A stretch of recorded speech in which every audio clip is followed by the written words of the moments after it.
Assalamualaikum warahmatullahi wabarakatuh. Tidak bisa dipungkiri bahwa Nabi Musa alaihissalam merupakan salah satu manusia paling berpengaruh di dunia. Kelak beliau merupakan salah satu keturunan Adam dengan tempat istimewa di surga. Tapi tahukah sahabat, siapa yang akan menjadi sahabat Nabi Musa di surga? Nabi Musa alaihissalam adalah satu-satunya nabi yang diizinkan berdialog langsung dengan Allah Subhanahu wa Ta'ala.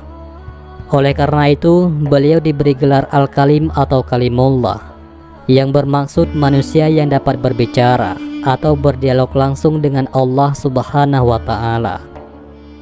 Dan ada beberapa rasul yang telah kami kisahkan mereka kepadamu sebelumnya. Dan ada beberapa rasul lain yang tidak kami kisahkan mereka kepadamu. Dan kepada Musa, Allah berfirman langsung. Quran Surat An-Nisa ayat 164. Setiap kali hendak bermunajat dan berdialog langsung dengan Allah, Nabi Musa naik ke Bukit Tursina. Di atas bukit itulah Nabi Musa berdialog dengan Allah Subhanahu wa Ta'ala. Nabi Musa sering bertanya, dan Allah menjawab saat itu juga. Inilah kelebihannya yang tidak ada pada nabi-nabi lainnya. Adapun tentang dialog yang berlaku antara Nabi Musa dengan Tuhannya banyak diceritakan, baik dalam Al-Quran, hadis, maupun tulisan ulama ahli Thoriq.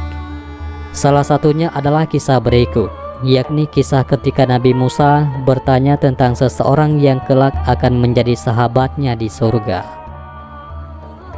Pada suatu hari, Nabi Musa bertanya kepada Allah Subhanahu wa Ta'ala, "Ya Allah, siapakah orang di surga kelak yang akan menjadi sahabatku?" Allah pun menjawab dengan menyebutkan sebuah nama, lengkap dengan nama kampungnya serta detil tempat tinggalnya. Usai memperoleh jawaban perihal sahabatnya kelak di surga, Nabi Musa benar-benar penasaran siapakah gerangan. Betapa istimewanya dia, tidak dikenal tetapi kelak setingkat dengan Nabi di surga. Siapakah dia dan apakah amal-amalnya? Pikirnya sambil turun dari Bukit Tursina dan berjalan berhari-hari mencari orang itu ke tempat yang diberitahu oleh Allah Subhanahu wa Ta'ala. Berhari-hari dalam perjalanan, akhirnya sampai juga Nabi Musa ke tempat yang dituju.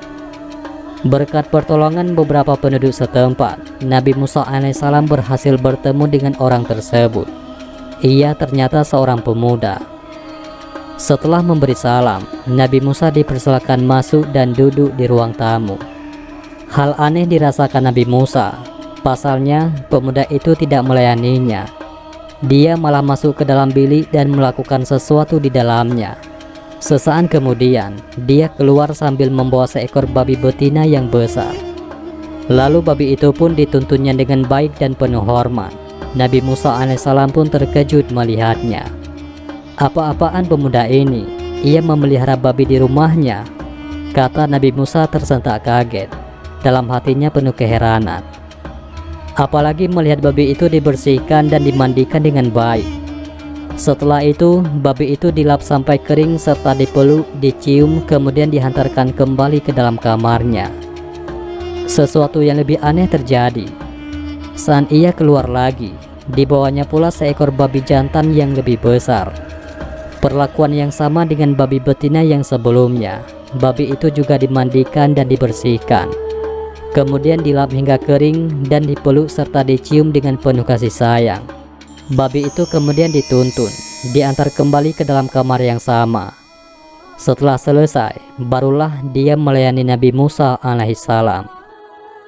Nabi Musa yang sedari tadi melihat keanehan itu, kontan saja bertanya tentang hal aneh yang dilakukan pemuda itu.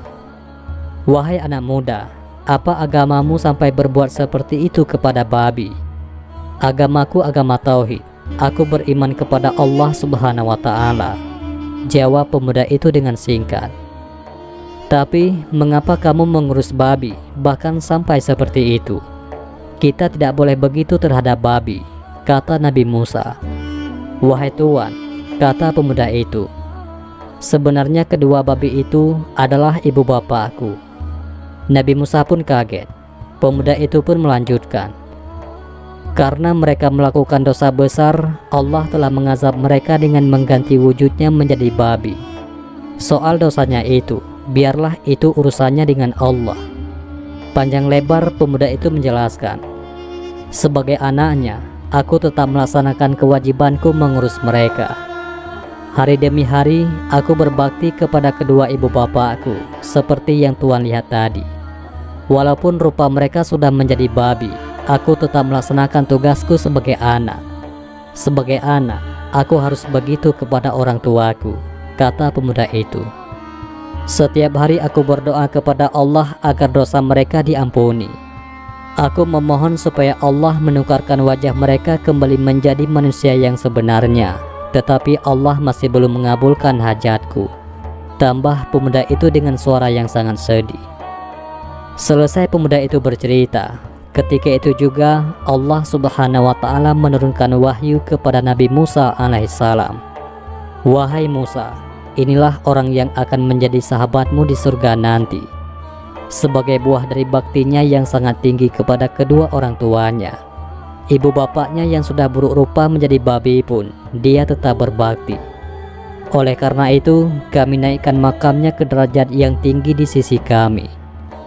Allah Subhanahu wa Ta'ala melanjutkan firman-Nya kepada Nabi Musa, karena dia telah berada di makam yang tinggi sebagai anak yang soleh di sisiku, kini aku kabulkan doanya. Tempat kedua ibu bapaknya yang tadinya aku sediakan di dalam neraka, kini telah kupindahkan ke dalam surga. Wallahu a'lam bishawab. Itulah pemuda yang kelak akan menjadi sahabat Nabi Musa di surga. Semua itu karena ia berbakti kepada kedua orang tuanya, sekalipun mereka telah melakukan dosa besar dan dikutuk menjadi seekor babi. Mudah-mudahan ini semua bermanfaat. Assalamualaikum warahmatullahi wabarakatuh.